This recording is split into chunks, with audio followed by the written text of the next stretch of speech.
இப்ப திமுக வந்து தன்னுடைய தோல்விக்கான காரணம் என்னன்னு பல வகையில வந்து தேடிக்கிட்டு இருக்கிறாங்க. உங்க பார்வைக்கு, நீங்க பார்த்த வரைக்கும் உண்மையிலே திமுக தோல்விக்கு காரணமா, இதுதான்ப்பா அப்படின்னு எத சொல்லுவீங்க சார்?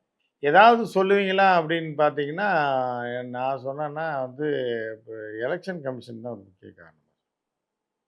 அடிப்படை காரணமே எலக்ஷன் கமிஷன். 40க்கு 40 ஜெயிச்ச போது எலக்ஷனுக்கு இல்ல ஓட்டு வரலையா நீங்க சார்? நீங்க எது தப்பா நினைக்கிறீங்கம்மா. நான் என்ன சொல்றேன்னா, தோத்தது சரியா தவறான்னு நான் பேச வரல. தோத்தது காரணம் எலக்ஷன் கமிஷன்.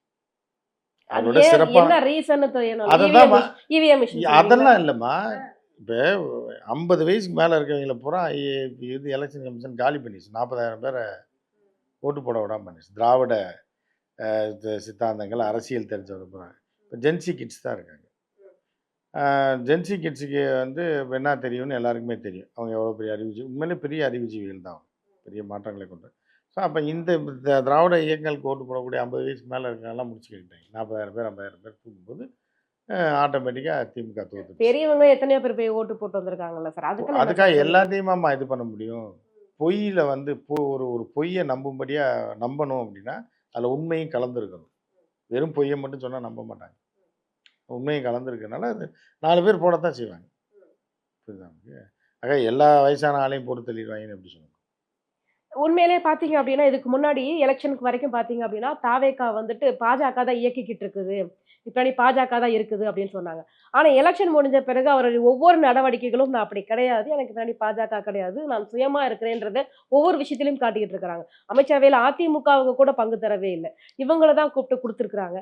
பதவியேற்பு விழாவுக்கு ராகுல் அதிமுக காந்திய பங்கு கூப்பிட்டுருக்காங்க. தரலன்னு யாரும்மா சொன்னா? பங்கு தரனா இங்க புடுங்கிட்டு போயிரும். ஆட்சி புடுங்கிட்டு போயிரும்.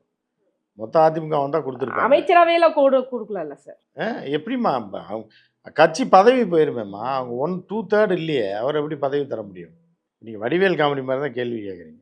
அதிமுக அவருக்கு பண்ண அமைச்சரவையில பங்கு இல்லம்மா வந்து ஒரு ஒரு பெண் வந்து வழக்கு குடுக்க வருவாங்க. ம். என் புருஷனோட சேர்த்து வைங்கன்னு. அடுத்து நான் தான் அதுக்கு முன்னாடின்னு ஒருத்தன் வருவான். பின்னாடின்னு ஒருத்தர். ஒரு ஹஸ்பண்ட் பிரிஞ்சுட்டான்னா போலீஸ்ல சேர்த்து வைப்பாங்க. 5 பேர் வந்தா யாரோட சேர்த்து வைக்க முடியும்? அது சட்டத்துக்கு புறம்பாயிராதா?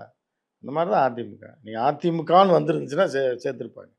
அதே 2, 3 போய் 2/3 மெஜாரிட்டிலாம் பாதி பேர் வர்றான். அவைங்க பதவினால விஜய் பதவி புடிங்கின்னு போயிடுச்சுன்னா என்ன பண்றது? விஜயே கஷ்டப்பட்டு சின்ன பிள்ளைங்கள ஏமாத்தி பதவிக்கு வந்திருக்காப்புல, குழந்தைகள ஏமாத்தி. இந்த நேரத்தில வந்து இவிங்க வந்து கெடுத்து விட்டு போயிட்டாங்கன்னா இருக்கிறதும் போயிரும்.